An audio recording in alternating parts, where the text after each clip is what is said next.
Hey everybody, guess what? What? It's Ron Bass with another edition of, guess what? The Ron Bass Show. It's your source for inspiration, encouragement, motivation, dry humor. Mr. Brent Atterbury. What say you, sir? Hey, Hey. I have a story of random acts of kindness today. Oh, let me hear. Yeah. My neighbor comes knocking on the door yesterday, and I open the door, and she goes, "Hi." She goes, "Today is National Chocolate Chip Cookie Day. So I brought you chocolate chip cookies Wow. and a tomato from her garden." So I said, "Well, thank you so much." So thought that was super cool. Super cool, man. And she only brought me 2 cookies. And I almost said, do you have more? No, I didn't. I'm just kidding. No, but that was so cool. Wasn't expecting it. Just out of the blue. We need more of that. We talk about it on the podcast all the time. We need to extend courtesy to people. I was standing in line the other day, and this poor lady could barely walk, and we said, "Hey, come in front of us." She said, "Well, thank you so much." I mean, you don't have to do anything major, but just like this lady brought the cookies and I mean, just open up your mind a little bit, guys. Even though you're going through some struggles, take a break and look around for the less fortunate and do something kind. It's not that big of a deal. Guy came by the office the other day and pushing a wheelchair with his wife, and he said, "Have you got some money so I can get something to drink?" And I had change in my desk drawer. I usually keep change in there. And he came in, and I gave him, I don't know, a couple of dollars in change. It's not a big deal.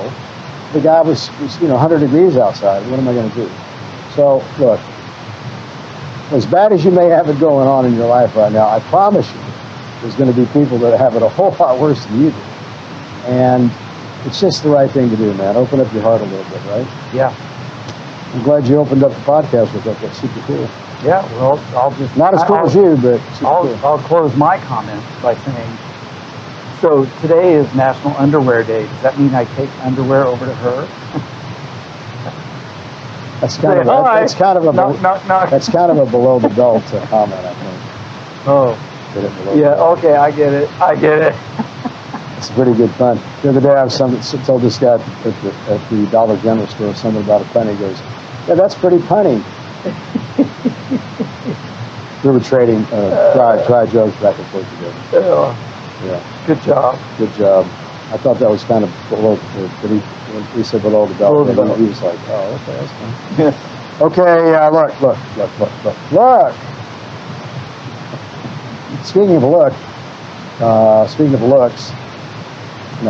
looks, they're coming up with all this new technology for the eyesight thing. We talked about that the other day. They're getting closer and closer to coming up with like artificial eyes, I think, of people's. It's beyond me, over my pay grade, but hey, whatever they can do to help people that are less fortunate to have something would be a miracle for most, right? Whatever it is, I'm all for it. Same thing with paralysis. They're getting better and better at all kinds of different ways to help people that are paralyzed and blind and so forth, and cancer, and the list goes on and on. Medical technology is really, really moving forward quickly. Not that it's good to be sick or ill or have problems, but hey, if you're going to have them, this is a better time to have them than it would have been even 10 or 20 years ago. Just saying. Okay, but along those lines, guys, look, I want to talk about this for just a minute. One of my students last night came to me and he says, "Man, I've just got this problem and I don't know what to do and I'm so sick of it." I said, "Here's the deal, man. There's resources that can help you with this situation." And we went into some discussion about it. I tried to give him some advice. But the bottom line I said it to him is, look, you have to learn to manage challenges. You have to learn to manage these adversities as they come along. And you're going to have them all day long. I don't care who you are. I don't care if you're Brent. I don't care if you're me. I don't care if you're the richest guy in the world, the poorest guy in the world, the best looking guy in the world, the youngest guy, the oldest, fattest, skinniest. It doesn't matter. You're going to have problems every single day. The secret is, I know we talk about it all the time, is to learn to manage these uncomfortable situations. You have to get through these problems if you're going to get to the goals. And in my mind, these are basically distractions that keep you from staying on the track to get to where you want to get to. I'm not going to tell you, and I'm not going to preach to you and tell you where I think you should get to. That's your business. But we always talk about the goals. You should have at least a financial goal and a personal goal. and write it down on the back of the card and date it and sign it so it's a legal kind of contract to yourself, and keep it in your pocket. When you reach for your credit card, you subconsciously recite the goals. And remember, the law of psychology, you become what you think about. It has to happen. We talk about this all the time. Same thing with who you hang out with. So I've got some problems. I'm kidding. You become who you surround yourself with. It's just the same thing, guys. These are laws. These are not theories. It is just the way it works. One of my students last night was struggling a little bit with money, and I said, look, man, you have to at least make a living. You have to pay your rent, pay utilities. He has a bicycle, so he doesn't have a car payment. And he says, I don't know if I can afford to pay for the gym, so maybe I can't come back. I said, no, you can come back. Just communicate with me. If you can't pay the whole fee every month, pay me something. Talk to me. I'll work with you as long as I know you're sincere and trying to do the right thing. You need this experience. You need to come in to train. It's good for you psychologically, physically. I did a new post today on Facebook about our gym, and I said, basically, confidence is everything. And learning a new skill trade is one of the best things you can do to improve your self-image, because you create pride in yourself for going out of your way to do something that's not easy and learning something that's not easy. And in my case, jiu-jitsu is, it's complicated. So to learn something like that really helps you feel good about yourself. And that's really what life's all about, guys. You have to work on yourself every day. Everything else will fall into place if you're doing things to make yourself feel better about yourself. Not to name any names, but I just saw an article online today about a famous celebrity who was, of all crazy things, was trying to kill himself on his live stream. And this guy's super famous. He's got a lot of money. So it's not always about money and fame and glory, guys. We don't know what's going on in his life. Maybe it was a relationship issue. Maybe he's got clinical depression. Maybe, his best friend. We don't know. But the point I'm trying to make is that everybody's going through something. I don't care. You may look at somebody and think, I wish I could be like that guy or that girl. No. Everybody's got problems. The people that get through life and are the most successful are exactly what I'm talking about. The people that can learn, figure out a way to get better at acquiring the skill of learning how to manage these adversities. If that's too big of a word, we just call it challenges or problems. One of my coaches last night, I was talking about the word edify. He says, that's too big of a word for me. What does that mean? I had to explain it to him. It's just, I thought it was kind of funny. Not that I'm the best when it comes to words or vocabulary, but I thought it was just really funny because he didn't know what that meant. Anyway, not to make fun of him because we're good friends and stuff is funny. Okay, I'll close that out and we'll go to something else. I want to talk a couple of stories, cool stories, inspirational stories. Like stories? Yeah. So one of my customers called me the other day, or became a customer. I went to their home and they had a problem with their air conditioner and a problem with their refrigerator. So we went through this process and we figured it all out. We got to talking, and it was a husband and wife. Turned out they both were drug addicts and alcoholics, but they got rid of all the bad habits. They became sober for almost 4 years now. They bought this mobile home, paid cash for it. They both work. She manages a McDonald's. Super nice lady, super friendly. Her husband, same thing, he does construction. So between them, they're doing really, really well financially. And I just spent, some extra time visiting with him because I told him about my podcast and our martial arts school. And I said, it's just so nice to hear stories like this because you hear about so many negatives, right? But to know that there are people out there that really are winning the battle of overcoming addiction, I just love it. So kudos to these guys and kudos to anybody listening out there that's overcome addiction. And for you guys that are struggling with addiction, whether it's pot smoking, cigarettes, opiates like I had that problem, alcohol, meth, whatever it is, stay the course.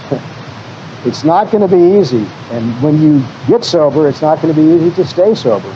In my case, I said it a million times, what helped me the most was exercise. It's just kind of a natural high, natural endorphins, and it just keeps you focused and level-headed, and your chemistry is just a lot better in the brain. It's like not just a mental thing, it's a physical thing, how the brain chemistry works to your favor when you exercise. Okay, I don't want to preach. I'll get off the soapbox. So, did you overcome the challenge of getting the air conditioner and refrigerator fixed? Yes. Good job. Thank you, sir. And they gave me a tip. Woo! I didn't realize until tires in the winter. I didn't realize until I left, and I counted the funds to get. And I called them. I said, "You gave me too much." They go, "No, we want you to have that." I said, "Well, thank you so much." I said, "But I don't want you to have to do that." And he said, "No." I said, "Look, I'll tell you what I'll do. I'm going to take the difference that you gave me, and I'm going to apply it to one of my students, one of my kids, who can't pay their dues, and I'm going to allow that to go towards their dues." So I just felt like that was the right kind of tribute. So awesome possum. Yeah. Awesome sauce. Yeah. All right, one more story, then I'm going to let you take it over, or turn it over to you for a while. I think it's okay. So this is my friend John. He's did I talk about him already? My friend at the gym who got his knee replacement. No. I haven't talked about that? No. So this is my friend at the gym. He's a little bit younger than me, but getting ready for retirement, and he has had bow-legged, his whole life he's been bow-legged. And he used to be a heavy alcoholic. He quit years ago. Super smart, super fit, works out every day. If you see this guy, he's like probably 6'6", 220, solid, man. I mean, he's a bodybuilder, but he's just a super nice guy. Well, I went out to his home to get some air conditioning work, and guess what? I said, how come you got a walker? He says, well, I had my knee replaced. And I said, wow. Because I've been going through this process with my own knee, right? Yeah. Getting ready to do the same thing. And so he was just so pleasant and so nice, explaining everything to me, the whole process. Wow. Yeah. And then I saw him again at the gym just the other day, and he's already working out in less than a month, physically working out, moving. I mean, it's crazy. But the technology they have today, guys, for any kind of joint replacement is just so superior to what it was even 10 years ago. So if you've got problems like that and you're thinking about getting it done, at least know this, that in today's world, the technology is so good that the odds are so high, you're probably going to have a great result. So just want to throw that out there. Don't delay. If you've got aches and pains and it's the kind of stuff that you can't fix without surgery, at least explore that as an option. I certainly am. Well, it's great to be able to talk to somebody that's been there, done Yes. that. I mean, the doctor can only tell you so much, Google can only tell you so much, but hearing it live from someone that you actually know. Yes, and trust. That said, hey, here's what they don't tell you. Here's something to be out looking out for. Yes. And it's all about managing expectations. Yes. I think if you go into it with the right expectations, then the process is what you thought it was going to be. It's not, look, recovery is not the easiest thing after surgery, but it's a small price to pay if you can have the next 10 or 20 years pain-free and get your mobility back. Yeah. So that's the way he looked at it, and he's so happy that he's done it. So wow. I'm so glad that he's mentoring me in this process. Yeah, great. What say you, sir? Hey. As we get older and we age, that's not talking about us, but you can't use age as an excuse. Okay. You can't. And a new Guinness World Record has just been broken. Okay. A British woman broke her own Guinness World Record when she went wing walking on an airplane at the age of 97. No way. Yep. What? She broke her own record. She broke it when she was 93. She broke the record then. Mm-hmm. And now she's broken her old record at 97, 127 days old. That is like... So, 97 years, 127 days old. That is crazy. So, Wing walking. Yeah. You're talking about airplane wing. She's out on an airplane. Shows a video of her. Yeah, she's wow. out there doing her thing, man. And let me see. What else? Kudos to her. It said something about... She goes, I just get bored of life otherwise. I can't drive, I can't see very well, and I get a bit frustrated, so I want to do the things I want to do. I know I can do. I can't see, I can't drive, but I'm going to wing walk. Okay. Yeah. Wowee. Oh, boy. So that's exciting, man. That's a good one. Yeah. So, oldest female wing walker. So, also today, I've already told you about the National Underwear Day. Yeah. But it's also National Oyster Day. You like oysters? I do like oysters. Oysters on the half shell? Yeah. With like horseradish and cocktail sauce? Yeah. Wow. Yeah, me too. Not everybody likes them. My wife freaks out when I eat them. Oh my gosh. And then it's also National Work Like a Dog Day. Ooh, really like that.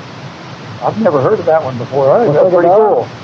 National Work Like a Dog Day. Oh, I've never heard of the day, but I've heard the phrase. Yeah, I've heard the phrase. Oh, okay. But didn't know the day existed. So That's today amazing. you need to work like a dog. And I don't know if that means my dog sleeps a lot. So I don't know if that means sleep a lot. Or Well, not sure what that means. You know what they say, the owner and the dog become like the same. Oh, okay. Well, I'm not sleeping a lot, I except know at night. No. But I know you like to shut it down at a certain time. I do. And shut my everything off. my ritual. And my I do the same thing. Mine's usually about 10 or 11 o'clock at night. But it is nice to take a few minutes for yourself after you've had a busy, successful, progressive day. Yeah. You have to take time. People say, don't you want to take a vacation? That is my vacation. I like both. I know you do. I like to travel. Yeah, me too. That's fun. But hey, you know what? Everybody's different, and we should never tell people what they should do. What we should do, in my opinion, is encourage people to do things that we know from our own experience is likely to make their lives better. Yeah. And that's what our podcast is all about. It's not for everybody, I get it. They're not the cat's meow for everybody, but hopefully we have some really, really loyal listeners and video watchers. Thank you so much. I appreciate that. If we just had one person that liked it, it would be good. It would be cool. I'm serious. I know. I think about that a lot. Yeah. So at any rate, I'll shut up. So is that all you got? We got dogs and cats in this podcast. Is that all you got? That's all I got today. Yeah. Speaking of aging, I saw Mick Jagger interview today. He's 84, 85. Wow. Still, on stage and doing music and entertainment. Yeah. They're actually touring right now. Yeah, they are. Pretty wild. So they said, well, what's good about getting old? He said, nothing. He said, I can still do everything I want to do, but I have to be more careful how I do it. Well, I thought that was an interesting comment. Good comment. Yeah. Anyway, good guy. So that's another huge success story. The Rolling Stones, for you young guys out there, girls that maybe don't know the group. So famous group, been around since the 60s, I guess, huh? Long time. All right, guys. Well, look. Here's the key. Here's the deal. Here's the deal, people. If you don't give up, eventually, and you better not give up. I'm telling you, if you never learn anything else in your whole life, learn to acquire the skill of never quitting on yourself. It's a powerful, powerful thing. It may take you years to acquire that skill. In my case, it did. And it may not. Maybe it goes quick for you. But regardless, figure it out. Because I'll tell you, it's your best asset you'll ever have. Sooner or later, if you don't give up and you stay the course, no matter how hard it is, you're going to come out a lot better. I'm not saying you're going to reach the final goal, but you're definitely going to find improvement in whatever it is you're looking for. I promise you. I promise you. All right, but until that time comes, and even after that time comes, just remember this. The most important thing, every day, all day long, is to stay and remain positive.